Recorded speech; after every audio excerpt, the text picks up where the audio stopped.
चटण्या तर तुम्ही भरपूर खाल्ल्या असेल, पण तुम्ही कधी अशी चटपटीत चवीची लसणाची चटणी खाल्ली का? बनवायला इतकी सोपी आहे आणि महत्त्वाचं म्हणजे 15 दिवस आरामात टिकते.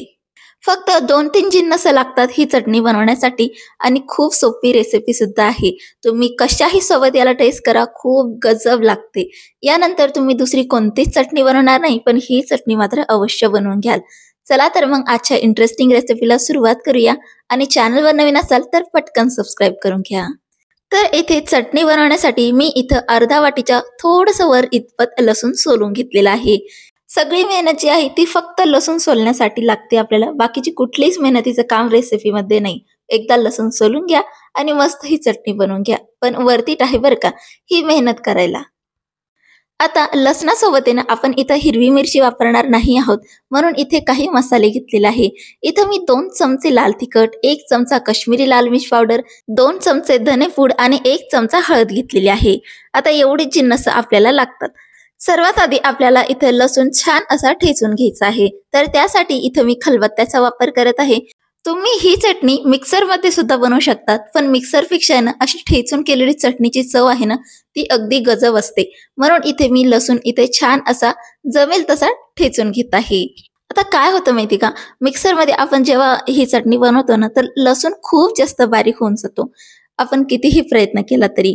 पण आपण ज्या वेळेस असं खलबत्त्यामध्ये कुटून वगैरे बनवतो ना त्यावेळेस याचे जे काही चंक्स आहेत ना लसणाचे ते दाताखाली येतात आणि चवीला खूप चविष्ट लागतात. म्हणून शक्य असेल ना तर ही चटणी ना तुम्ही खलबत्त्यामध्येच बनवून बघा.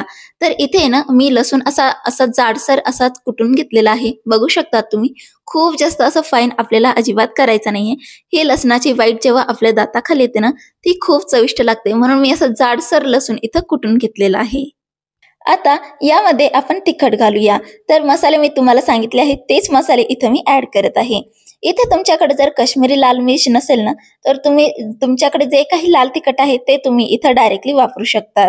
काश्मीरी लाल मिर्च मी इथं फक्त कलरसाठी वापरलेली आहे. यामुळे चटणीला छान असा लालबुंद कलर येईल म्हणून घातलेली आहे. सोबतच चवीनुसार मीठ घालूया आणि परत एकदा आता ही सर्व जिन्नस आपण एकजीव व्हावीत यासाठी कुटून घेऊयात. यामध्ये आपण लाल तिखट वगैरे घातलेलं आहे म्हणून याला कुटण्यासाठी ना तुम्ही थोडं काळजीपूर्वकच घ्या, नाहीतर आहे ना अंगावरती लाल तिखट उडू शकतं. आता इथं छान असं एकजीव करून घेतलेलं आहे चटणीला मी. बघू शकतात कलर किती सुरेख आलेला आहे. ही चटणी तुम्ही अशीच जरी खायला घेतली ना तर खूप चविष्ट लागते. फक्त गरमागरम तेलाचा तडका द्या आणि ही चटणी खाण्यासाठी तयार असते.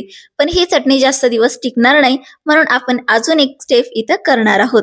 तर येथे आपल्याला ही चटणी जी आहे ना ती परतून घ्यायची आहे. पण जर आपण याला तेलामध्ये टाकलं ना तर लाल तिखट करपेल आणि लसूण कच्चाच राहील. त्यामुळे यामध्ये आपण आहे ना अर्धा वाटी इतपत पाणी घालूया. व्यवस्थित मिक्स करून घेऊया. यामुळे काय होईल, आपण जेव्हा आहे ना ही चटणी परतायला घेऊ ना त्यावेळेस आहे ना लसूण सुद्धा छान असा भाजला जाईल आणि जे काही लाल तिखट वगैरे घातलेले ते सुद्धा करपणार नाही. म्हणून थोडंसं इथं आपण पाणी घातलेलं आहे. आणि दुसरं महत्वाचं म्हणजे आपण जेव्हा यामध्ये पाणी घालतो ना मसाले थोडेसे फुलून येतात आणि त्यामुळे ना आपली चटणीला हलकासा घट्टसरपणा सुद्धा येतो. म्हणून यामध्ये पाणी घालून याला छान असं मिक्स करून घेतलेलं आहे. चला तर मग आता चटणीला फोडणी देऊया. तर त्यासाठी मी इथं पॅन घेतलेला आहे आणि पॅन मध्ये इथं मी मोजून पाव कप इतपत तेल घातलेलं आहे. आता तेलाचं प्रमाण इथं मी थोडंसं जास्त घेतलेलं आहे. तेल इथे ना आपल्या चटणीला ना एक प्रिझर्वेटिव्हचं काम करेल आणि तसंही आपण वरतून म्हणजे चटणीच्या वरतून तेल घेतच असतो. तर थोडंसं एक्स्ट्रा घातलं ना तर आपल्याला अजून एक्स्ट्राचं तेल वरतून घ्यायची गरज पडणार नाही.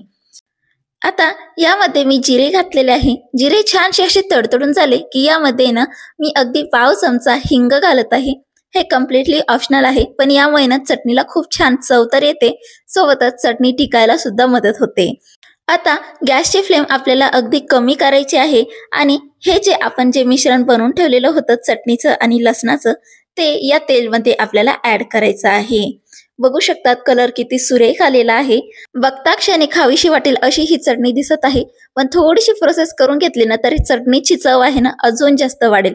आता ही चटणी आपल्याला छान अशी तेल सुटेपर्यंत छान अशी परतून घ्यायची आहे.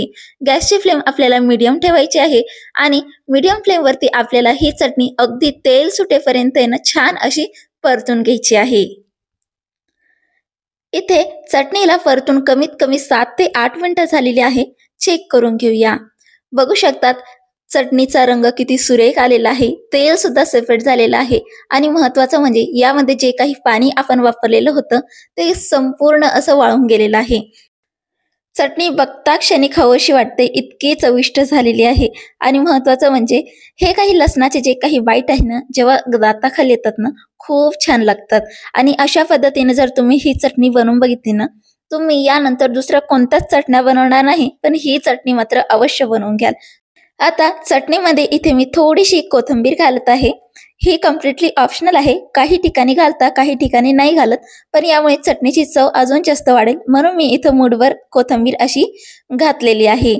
परत एकदा याला छान असं परतून घेऊया, अगदी 1-2 मिनिटासाठी.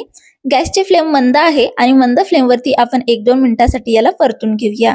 आता 1-2 मिनिटानंतर हे परतून झालं की गॅसची फ्लेम आपल्याला बंद करायची आहे आणि नंतर यामध्ये आपण अर्धा लिंबू इथं निफळून घालूया.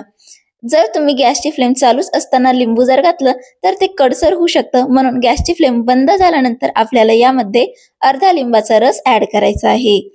लिंबाचा रस ऍड केल्यामुळे ना आपली चटणी आहे ना अगदी चटपटीत लागते चवीला, म्हणून लिंबूचा रस नक्कीच घाला. परत एकदा छान असं एकजीव करून घेऊया आणि बघू शकतात मस्त चमचमीत अशी आपली चटणी बनवून तयार झालेली आहे. ही चटणी थंड झाल्यानंतर आहे ना तुम्ही एअरटाईट कंटेनरमध्ये फ्रीजमध्ये स्टोअर करून 15 दिवस नक्कीच एन्जॉय करू शकतात. मी तुम्हाला सांगते ही 15 दिवस अजिबात टिकणार नाही, अगदी 2-3 दिवसातच संपून जाईल, इतकी चविष्ट बनते. भातासोबत, चपातीसोबत, पराठ्यासोबत, कशाही सोबत ही पेअर करा तुम्ही चटणी, खूप चविष्ट लागते. आणि हो, एकदा तरी ही रेसिपी ना तुम्ही माझ्या म्हणण्यावरून नक्कीच ट्राय करून बघा, तुम्हाला कधीच रिग्रेट होणार नाही ही चटणी ट्राय करण्याचा. चला तर मग पुन्हा भेटूया अशाच नवीन इंटरेस्टिंग रेसिपीसह. रेसिपी कशी वाटली मला कमेंटमध्ये नक्कीच सांगा आणि चॅनलवर नवीन असाल ना तर प्लीज आपल्या चॅनलला सबस्क्राईब नक्कीच करून घ्या.